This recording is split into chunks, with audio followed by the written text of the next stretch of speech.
കാട്ടാക്കട സതീഷ് കുമാർ, താങ്കൾക്കെതിരെയാണ് വലിയ ആക്ഷേപം ഉയരുന്നത്. താങ്കൾ അഭിഭാഷകനായി നിന്നുകൊണ്ട് ഇത്തരം തട്ടിപ്പുകൾ നിരവധിയായി വന്നു. ഇതാണ് ഇൻഷുറൻസ് കമ്പനിയുടെ പരാതി.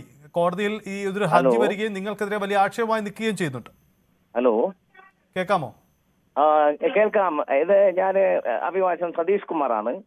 ഇതിന്റെ കേസ് കാര്യങ്ങൾ എല്ലാം ജെന്യുവൻ കേസുകളാണ് നമ്മൾ കൈകാര്യം ചെയ്തുകൊണ്ടിരിക്കുന്നത്.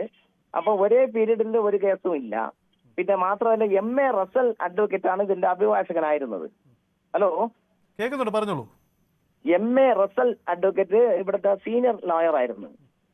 MA റസൽ സീനിയർ ലോയർ ആയിരുന്നു. അദ്ദേഹമാണ് ഇതിനെല്ലാം CMP ഫയൽ ചെയ്തിരിക്കുന്നത്. മാത്രമല്ല, ഇവര് ഈ അലിഗേഷൻ വന്നപ്പോ തന്നെ ഞങ്ങള് ഇതിന്റെ വാദി പ്രതികളെ കണ്ട് സംസാരിച്ച് മിക്ക കേസുകളും കോംപ്രമൈസ് ചെയ്ത് സെറ്റിലായിട്ടുണ്ട്. ഈ RC ഓണർ തന്നെ പൈസ കൊടുത്ത് സെറ്റിലാക്കിയിട്ടുണ്ട് കേസുകൾ. കാരണം എനിക്കിതിന്റെ നിജസ്ഥിതി അറിഞ്ഞുകൂടാ എങ്കിൽ പോലും ഇതിന്റെ കേസുകൾ സെറ്റിലാക്കിയിട്ടുണ്ട്. ഹലോ, കേൾക്കുന്നുണ്ട്, പറഞ്ഞോളൂ. അപ്പോൾ ഇനി പിന്നെ വാദികൾ സ്ഥലത്തില്ലാത്ത കേസുകളാണ് കുറച്ച് കേസ് പെൻഡിങ് ആയിട്ടുള്ളത്. ഈ അലിഗേഷൻ വന്നിട്ടുള്ള കേസുകളെല്ലാം അപ്പോൾ തന്നെ നമ്മൾ വാദി പ്രതികളുമായിട്ട് സംസാരിച്ച് പിന്നെ RC ഓണറിൽ നിന്ന് കയ്യിൽ നിന്ന് പൈസ വാങ്ങിക്കൊടുത്ത് ഈ കേസുകൾ രാജിയാക്കിയിട്ടുണ്ട്. പക്ഷേ ഞാൻ ചോദിക്കുന്ന കാര്യം, ഇപ്പൊ താങ്കൾ തന്നെ ഉൾപ്പെടുന്ന, താങ്കളുടെ ബന്ധുക്കളൊക്കെ ഉൾപ്പെടുന്ന നിരവധി സംഭവങ്ങൾ ഈ പരാതിയായി ഉയർന്നു വന്നിട്ടുണ്ട് എന്നതാണ് ഈ പരാതി. അലിഗേഷൻസ് ഉള്ളി. കാരണം ഇതെല്ലാ കാര്യങ്ങളും നടന്നത് തന്നെ. അപ്പോൾ ബന്ധുക്കളുടെ കേസ് ഒരു അഭിഭാഷകന് നടത്തിക്കൂടാ എന്ന നിയമമുണ്ടോ? ഓക്കെ, അവിടെ നിൽക്കട്ടെ. ഓക്കെ, അഡ്വക്കേറ്റ് കൊല്ലങ്കോട് രവീന്ദ്രൻ നായരുണ്ട്. അദ്ദേഹമാണ് ഈ ഇൻഷുറൻസ് കമ്പനിയുടെ അഭിഭാഷകനായി താങ്കൾക്കെതിരെ അടക്കം കോടതിയിൽ എത്തിയിരിക്കുന്നത്. അഡ്വക്കേറ്റ് കൊല്ലങ്കോട് രവീന്ദ്രൻ നായർ, താങ്കൾ ഇദ്ദേഹത്തിന്റെ വിശദീകരണം കേട്ട് കഴിഞ്ഞു കാണുമല്ലോ. ഇത് സ്വാഭാവികമാണ്, ഇതിനൊരു ഫ്രോഡുമില്ല എന്നാണ് അദ്ദേഹത്തിന്റെ വാദം.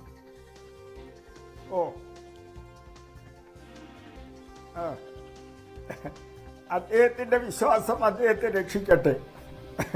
അതേ എനിക്ക് ഇപ്പോഴും പറയാനുള്ളൂ. കാരണം നമ്മളൊരു കാര്യം ചെയ്യുമ്പോൾ ഒരിക്കലും ഫ്രോഡും ജസ്റ്റിസും ഒന്നിച്ചു പോവില്ല. Fraud and justice will go together. രണ്ടും പാരലായിട്ടേ പോവുള്ളൂ. അത് നമ്മൾ കൃത്യമായി മനസ്സിലാക്കണം. ഇതിൽ ഞാൻ ഈ കേസൊന്നുമല്ല, ഇതിനു മുമ്പേയും ഇതുപോലത്തെ ഫ്രോഡ് കേസ് വന്നപ്പോഴും ഞാൻ 2019 UP ഇതിന് സമാനമായ കുറെ കേസുകൾ ഡെവലപ്പ് ചെയ്തു. ആ UP വന്ന കേസുകൾ കണ്ടുപിടിച്ചത് അവിടുത്തെ മോട്ടോർ ആക്സിഡന്റ് ക്ലെയിമും വർക്ക്മെൻ കോമ്പൻസേഷൻ കോടതിയാണ് പറഞ്ഞ് ഇതിങ്ങനെ പല ഫ്രോഡ് കേസുകളും വരുന്നു. അതിൽ വക്കീലന്മാരും ഡോക്ടർമാരും പോലീസും ഇൻവോൾവ് ആണ്. അതുകൊണ്ട് ഈ കേസെടുക്കണമെന്ന് പറഞ്ഞു. വ്യാപകമായി കേസെടുത്തു. UP കേസെടുത്തപ്പം വക്കീലന്മാര് പ്രതികരിച്ച് ഹൈക്കോടതി സമീപിച്ചു. നമ്മൾ വക്കീലാണ്, വക്കീൽ പണിയാണ് ചെയ്തിട്ടുള്ളത്, നമുക്ക് ഇതിനെക്കുറിച്ച് അറിയില്ല എന്നുള്ള പ്ലീഡിങ്സ് എടുത്ത് ഹൈക്കോടതിയെ സമീപിച്ചു. ഹൈക്കോടതി കാര്യങ്ങളെല്ലാം നോക്കിയിട്ട് പറഞ്ഞു, ഇത് നിങ്ങൾ ഉൾപ്പെട്ട ഒരു ഗ്യാങ് ചെയ്തതായിട്ടാണ് ഈ ചില പ്രിലിമിനറി എൻക്വയറിയിൽ നിന്ന് മനസ്സിലാക്കുന്നത്.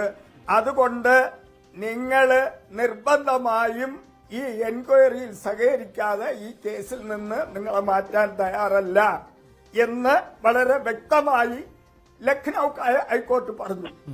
അവിടുന്ന് അവരതിൽ തൃപ്തരായ ബഹുമാനപ്പെട്ട ഈ വക്കീലന്മാർ സുപ്രീം കോർട്ട്, നമ്മുടെ ബഹുമാനപ്പെട്ട സുപ്രീം കോർട്ടിനെ സമീപിച്ചു. സുപ്രീം കോർട്ട് ഇത് വളരെ കാര്യമായി പഠിച്ചിട്ട് എല്ലാ ബാർ കൗൺസിലെയും ഇതിൽ വക്കാലത്തിടാൻ പറഞ്ഞു. അവരുടെ ന്യായങ്ങൾ പറയാൻ പറഞ്ഞു. എല്ലാ സ്റ്റേറ്റും ന്യായങ്ങൾ പറയാൻ വേണ്ടി എല്ലാവർക്കും അവസരം കൊടുത്തു. എന്നിട്ട് സുപ്രീം കോർട്ട് വളരെ ഗൗരവമായ ഒരു കാര്യം കണ്ടുപിടിച്ചു. ഈ സിനാരിയോ, ഇതുപോലുള്ള കാര്യങ്ങളെല്ലാം ഈ രാജ്യത്ത് എല്ലാ സ്റ്റേറ്റിലും ഉണ്ടെന്ന് കണ്ടുപിടിച്ചു. കണ്ടുപിടിച്ചിട്ട് അതുകൊണ്ട് എല്ലാ സ്റ്റേറ്റിലും അല്ല അത് അതിന്റെ ചരിത്രം അത് ഹലോ, ഓക്കെ. എനിക്ക് ഒരു കാര്യം കൂടെ പറയാനുണ്ട്. കണ്ടിന്യൂ ചെയ്യുമോ? ഹലോ, ആ, അഡ്വക്കേറ്റ് സതീഷ് കുമാർ അപ്പൊ പറയൂ. പിന്നെ സാറ് പറഞ്ഞതില് ഒരു കാര്യം കൂടെ പറയാനുണ്ട് എനിക്ക്. ആ. ഇത് പിന്നെ അലിഗേഷൻ വന്ന ഇവര് ആരോപിക്കുന്ന ആയിട്ടുള്ള കേസുകള്, ഇത് MA റസലാണ് ആദ്യം ഇത് കൈകാര്യം ചെയ്തുകൊണ്ടിരുന്നത്, എന്റെ ഓഫീസിലെ സീനിയർ അഭിഭാഷകൻ. ഉം. അദ്ദേഹം ഈ കോവിഡ് പീരീഡിൽ മരണപ്പെട്ടു പോയി. അത് മിക്ക കേസുകളിലും നിങ്ങൾ എടുത്തു നോക്കുമ്പോൾ ബാക്ക് ഫയൽ പരിശോധിക്കുമ്പം അതിന്റെ CMB എല്ലാം ഫയൽ ചെയ്തിരിക്കുന്നത് MA റസൽ അദ്ദേഹം അല്ല, ഞാൻ 90 വയസ്സൊക്കെ ആയപ്പോഴാണ് മരണപ്പെടുന്നത്. അഡ്വക്കേറ്റ് സതീഷ് കുമാർ ഒരു സംശയം ചോദിച്ചോട്ടെ. നിങ്ങൾ ഏറ്റെടുക്കേണ്ടി വന്ന പല കേസുകളും ജെനുവിൻ കേസുകളല്ല എന്ന ബോധ്യം നിങ്ങൾക്കുണ്ടായിരുന്നോ? അങ്ങനെ പിൻവലിക്കേണ്ടി വന്നിട്ടുണ്ടോ? ഈ പിൻവലിക്കതല്ല, ഞങ്ങൾ അങ്ങനെ പിന്നെ ഇവര് വളരെയധികം പ്രഷർ ചെലുത്തിക്കൊണ്ടിരുന്നു, എന്നെ മാനസികമായിട്ടൊക്കെ ഇവര് പീഡിപ്പിക്കാൻ ശ്രമിച്ചുകൊണ്ടിരുന്നു. അപ്പോൾ ഞാന് ബന്ധുക്കൾക്ക് ആക്സിഡന്റ് പറ്റിയാൽ നമുക്ക് കേസ് നടത്തേണ്ടതായിട്ട് വരും. കാരണം എനിക്ക് അപ്പോഴ് ഒരുപാട് ഏജന്റുമാരൊക്കെ കേസ് പിടിക്കാനായിട്ടും പരിചയപ്പെടുത്താനൊക്കെ ഉണ്ടായിരുന്നു ഈ കോവിഡിന് മുമ്പേ. അപ്പോഴ് എന്റെ സീനിയറാണ് അതെല്ലാം കൈകാര്യം ചെയ്തുകൊണ്ടിരുന്നത്. അദ്ദേഹം മരണപ്പെട്ടതിന് ശേഷമാണ് ഞാൻ MACT കേസുകൾ എടുക്കാൻ തുടങ്ങിയത്. ഞാനല്ലെങ്കിൽ ക്രിമിനൽ കേസുകൾ മാത്രമാണ് നടത്തിക്കൊണ്ടിരുന്നത്. ഈ അടുത്ത കാലത്താണ് MACT കേസുകൾ എടുക്കാൻ തുടങ്ങിയത്. പിന്നെ ഞാൻ ക്രിമിനൽ ലോയറാണ്. പിന്നെ ക്രിമിനൽ കേസുകൾ മഞ്ചൂർ സെഷൻസ് കോടതിയിൽ ഒരു ദിവസം തന്നെ 7-8 ഫയൽ എനിക്കുണ്ടായിരുന്നു, ക്രിമിനൽ കേസ്. ഈ കോവിഡിന് മുമ്പേ ആണ് ആ കാര്യങ്ങൾ. അപ്പൊ ഇദ്ദേഹം മരണപ്പെട്ടു പോയപ്പോ ഞാൻ ചാർജുള്ള കേസുകളെല്ലാം ഞാൻ സമ്മതിച്ചു. അതൊക്കെ സമ്മതിച്ചു. മറ്റൊരു അഭിഭാഷകന്റെ കേസ് താങ്കൾ ഏറ്റെടുക്കേണ്ടി വന്നത് താങ്കളുടെ ന്യായം. എന്റെ ചോദ്യം അതല്ല. താങ്കൾ ഒരു അഭിഭാഷകൻ എന്ന രീതിയിൽ കോടതിയിൽ ഒരു കക്ഷിക്ക് വേണ്ടി ഹാജരാകുമ്പോൾ അതിന്റെ ഉത്തരവാദിത്തം കൂടി താങ്കളുടേതാണ്. അപ്പോൾ ഇത്തരം കേസുകൾ വ്യാജമായി ഉണ്ടാക്കിയതാണ് എന്ന ബോധ്യം നിങ്ങൾക്കുണ്ടായിരുന്നോ? കക്ഷികളെ വിളിച്ച് ചോദിക്കും. എനിക്ക് എന്തെങ്കിലും പിന്നെ ഈ റിപ്പീറ്റ് ചെയ്ത് പറഞ്ഞ കേസുകളെല്ലാം ഞാൻ കക്ഷിയെ വിട്ട് തന്നെ ക്യാഷ് കൊടുത്ത് സെറ്റിൽ ആക്കിയിട്ടുണ്ട്. എന്തെങ്കിലും സംശയം എനിക്ക് തോന്നിയാൽ ഉടനെ തന്നെ കക്ഷിയെ വിളിച്ച്, അത് ഈ കൊല്ലങ്കോട് സാറിനും അറിയാം, നിരവധി കേസുകൾ എന്റെ ഫയലിൽ നിന്നും കുറവാക്കിയിട്ടുണ്ട്. ഈ പിന്നെ പക്ഷെ അതെല്ലാം നഷ്ടം സഹിച്ചത് RC ഓർഡറാണ്. RC ഓർഡർ പൈസ കൊടുത്താണ് സെറ്റിൽ ആയിട്ടുള്ളത്. ഇത് ഞാൻ ചോദിക്കട്ടെ, ഇങ്ങനെ ഒരു മാഫിയ നിലവിലുണ്ടോ? യഥാർത്ഥത്തിൽ ഇങ്ങനെ ഉണ്ടോ? കാരണം വലിയ ആക്ഷേപം നേരിടുന്ന മേഖലയാണ്. അങ്ങനെ ഉണ്ട് എന്ന കാര്യം നേരത്തെ തന്നെ കോടതികളൊക്കെ സ്ഥിരീകരിച്ചിട്ടുള്ളതാണ്. ഇപ്പോൾ ഇൻഷുറൻസ് കമ്പനികളും അവരുടെ പണം വ്യാജമായി തട്ടിയെടുക്കാൻ മാഫിയ ഉണ്ടോ എന്ന് എനിക്കറിയില്ല. കാരണം നമുക്ക് ചാർജ് ഉള്ള കേസാണെങ്കിൽ നമ്മൾ ഫയൽ ചെയ്യും. ചാർജ് സ്റ്റേജ് എത്തുമ്പോഴാണ് നമ്മൾ അടുത്ത് വരുന്നത്. അതെ, ഞാൻ ഉദാഹരണം ചോദിക്കട്ടെ. ഇപ്പം നിങ്ങളുടെ കേസിൽ തന്നെ പരിശോധിക്കുമ്പോൾ നിരവധി കേസുകളുണ്ട്. അതിലൊരു കേസായി ഒരു അപകടം, സാധാരണ നടന്ന ഒരു അപകടം. ആ അപകടം പിന്നീട് ഒരു വാഹന അപകടം, മറ്റൊരു വാഹനം വന്ന് ഇടിച്ചതാണ് എന്ന തരത്തിലേക്ക് വരുമ്പോൾ ഇതിൽ എന്താണ് നടന്നത് എന്ന കാര്യം നിങ്ങൾ പരിശോധിക്കപ്പെടില്ലേ? ഇതിന് FIR ഇടുന്നതിന് വേണ്ടി ഇത് സംഭവം സാധാരണ ഇപ്പം എന്റെ മുമ്പ് ഒരു 90 വയസ്സായ ഒരു ആക്സിഡന്റ് കേസ് ഇരിക്കുകയാണ്.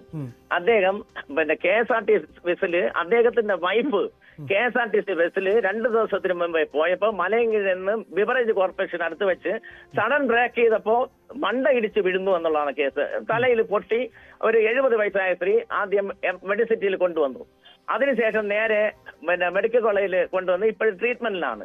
അദ്ദേഹം നമുക്കൊരു പരിചയമില്ലാത്ത കക്ഷി എന്റെ ഓഫീസ് തേടി വരുന്നു. ഞാൻ അദ്ദേഹത്തെ ഇപ്പം പെറ്റീഷൻ എഴുതിക്കൊണ്ടിരിക്കുകയാണ്. അദ്ദേഹം തന്നെ കൈപ്പടയിൽ എഴുതുന്നു. അദ്ദേഹം KSRTCയിലെ ഒരു ജീവനക്കാരനാണ്. അപ്പോ പോലീസ് സോമോട്ടയായിട്ട് കേസ് പലതും എടുക്കാറില്ല. അല്ല, പോലീസ് സുമോട്ടോ കേസ് എടുക്കാതെ വരുമ്പോൾ നിങ്ങൾ എന്ത് വഴിയാണ് പിന്നെ നമ്മൾ പെറ്റീഷൻ ഫയൽ ചെയ്യുന്നു, പെറ്റീഷൻ എടുക്കുന്നു. പെറ്റീഷൻ കൊടുത്തിട്ടും അവര് എടുത്തില്ലെങ്കിലാണ് ഈ 2 വർഷത്തിന് മുമ്പേ ലിമിറ്റേഷൻ ഇല്ല. ഇവര് കൂടുതൽ കേസും ഡിലേ ആയി ഈ കേസെടുക്കാൻ പോലീസിന് കേസെടുക്കാൻ ഡിലേ ആയെന്നാണ് പറയുന്നത്. നീതി നിഷേധിക്കപ്പെടുമ്പോഴാണ് നമ്മുടെ അടുത്ത് വരുന്നത്. അവിടെ നിൽക്കട്ടെ. അഡ്വക്കേറ്റ് കൊല്ലങ്കോട് രവീന്ദ്രൻ നായർ, അങ്ങനെയാണോ? ഈ വാദത്തിൽ എന്തെങ്കിലും കഴമ്പുണ്ടോ? പോലീസ് എടുക്കാതെ പോണ കേസുകളെ കോടതിയിൽ പോയാണോ, അതോ അല്ലെങ്കിൽ കോടതിയിൽ തെറ്റായി വ്യാഖ്യാനിച്ച് കോടതി ഉത്തരവ് നേടി പോലീസിലൂടെ FIR നേടുകയാണോ ചെയ്യുന്നത്? നിങ്ങളുടെ ബോധ്യം എങ്ങനെയാണ് ഇക്കാര്യത്തിൽ?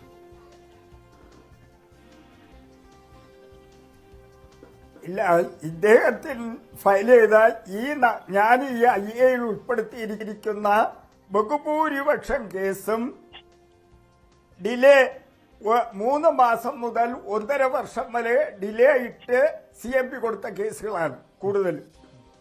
അത് ഒരിക്കലും അങ്ങനെ വരൂല. 1 or 2 കേസ് വരും.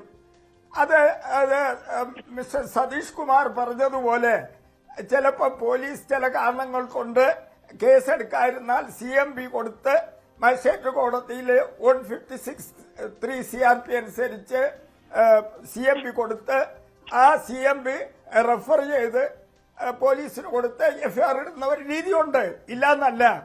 പക്ഷേ എല്ലാ കേസും ആ രീതിയിൽ കൊണ്ടുപോകാൻ ഒരു അഡ്വക്കേറ്റും ശ്രമിക്കുക. അതാണ് ഇതിൽ വന്നിരിക്കുന്ന ഹലോ, സംഭവം. അതിന് മറുപടി ഞാൻ പറയാം. പറ. എനിക്ക് 11 പ്രാവശ്യം അപകടം പറ്റിയിട്ടുണ്ട്.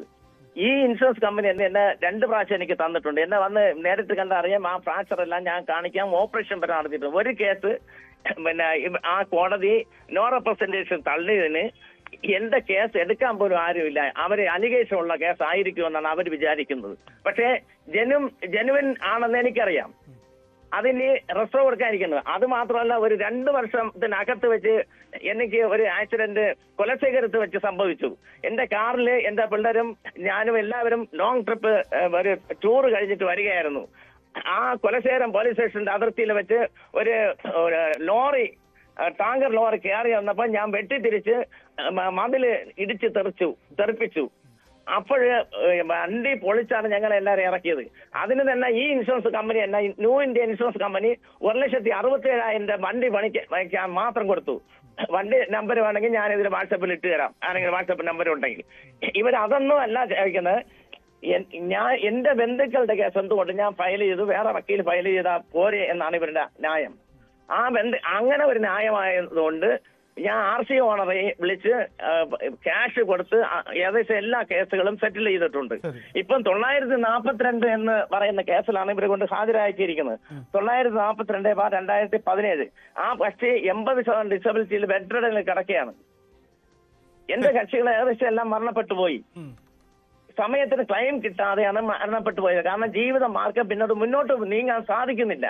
ഈ കമ്പനിക്കാർ ഓരോ ന്യായം പറഞ്ഞ് ഈ ഡിലേ ആക്കി പ്രത്യേകിച്ചും ഈ സാറ് വന്നതിന് ശേഷമാണ് ഈ ക്ലെയിം എമൗണ്ട് തക്ക സമയത്തിന് പാർട്ടീസിന് കിട്ടാതെ അങ്ങനെ പലരും ആത്മഹത്യ ചെയ്ത് പോയിട്ടുണ്ട്. എന്റെ കക്ഷികളുടെ പല കേസുകളും നിങ്ങൾ അന്വേഷിച്ചാൽ മനസ്സിലാവും. ഈ കക്ഷികൾ ഇപ്പോൾ ലൈവായിട്ടില്ല. അപ്പോഴേ ഇവരെ എന്നെ സമ്മർദ്ദം ചെലുത്തുന്ന പറഞ്ഞാൽ ഈ കേസുകളൊക്കെ പിൻവലിക്കണം. അത് നിങ്ങളുടെ ആക്ഷേപം ഇത് ഇൻഷുറൻസ് കമ്പനി പണം നൽകാതിരിക്കാൻ വേണ്ടി പിടിച്ചു വെക്കുന്നു എന്നതാണ്, അല്ലാതെ അതിനപ്പുറം ഫ്രോഡ് പണിക്കില്ലെന്നാണ്. ഞാന് അഭിഭാഷകനായിട്ട് സന്നദ്ധ ഒരു അഭിഭാഷകനാണ്. ഞാൻ ഏകദേശം 30 വർഷത്തെ പ്രാക്ടീസ് ഉള്ള ആളാണ്. 30 വർഷത്തിന് ദയവായി ശ്രീ ഒന്ന് തുടരുക.